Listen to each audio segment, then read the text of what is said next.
Here we're going to go over this problem where we're adding and subtracting three different numbers. For this one, we need to use the order of operations to solve. I also wanted to go over this example because your question on your homework is asking you to put some numbers in these blanks, so you're outlining what step one is, what step two is, and what your final result. So I want to clarify what you need to enter on those lines. So order of operations says that you do first the parentheses, and there aren't any parentheses here, so it's P for parentheses. Then you do the exponents, there's no exponents. And then you do any multiplying and dividing. Again, no multiplying and dividing. And then you do any adding and subtracting.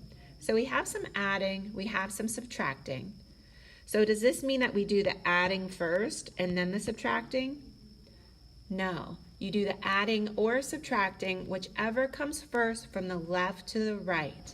So if we read this, the first thing we're going to do is this addition problem. So that is what you are putting on these blanks. Negative 0.531 plus 7.62. So let's add those two together. So since one of these is negative and one is positive, let's imagine this on a number line and think about, is our answer going to be positive or negative? So if you think of negative 0.531 from 0, that means we're going to be going to the left 5.31 because the negative numbers move to the left. But then we are going to add a positive. So from here, we're going to add 7.62. So the question is, are we moving further in a negative direction, 5.31, or a positive direction, 7.62? Positive, because 7.62 is bigger than 5.31, the distance we went in a negative direction. So our answer is going to be positive. Now you need to ask yourself, how much more positive? How much more positive is 7.62 than 5.31? What is the difference between these two numbers?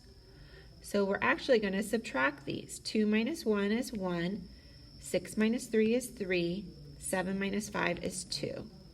And their decimal point stays in the very same place. So our answer is going to be 2.31, positive 2.31.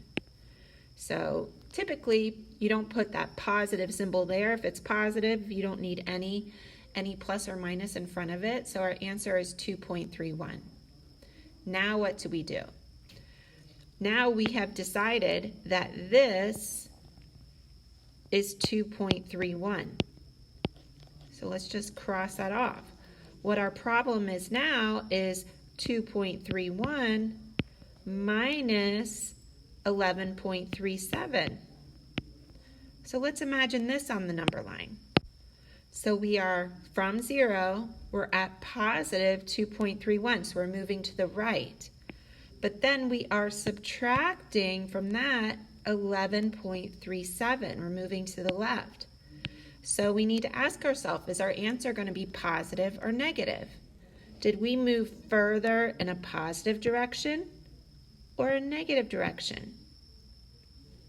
Negative, because 11.37, the distance we went in the negative direction, is bigger than 2.31, the distance we went in a positive direction. So how much more negative? Well, let's take the difference. What is the difference between 11.37, the distance we went in a negative direction, and 2.31? So we are going to subtract those.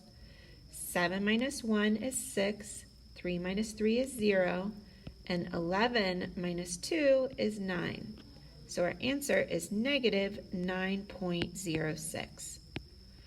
So what we need to put in our final result is the entire original problem and then our answer.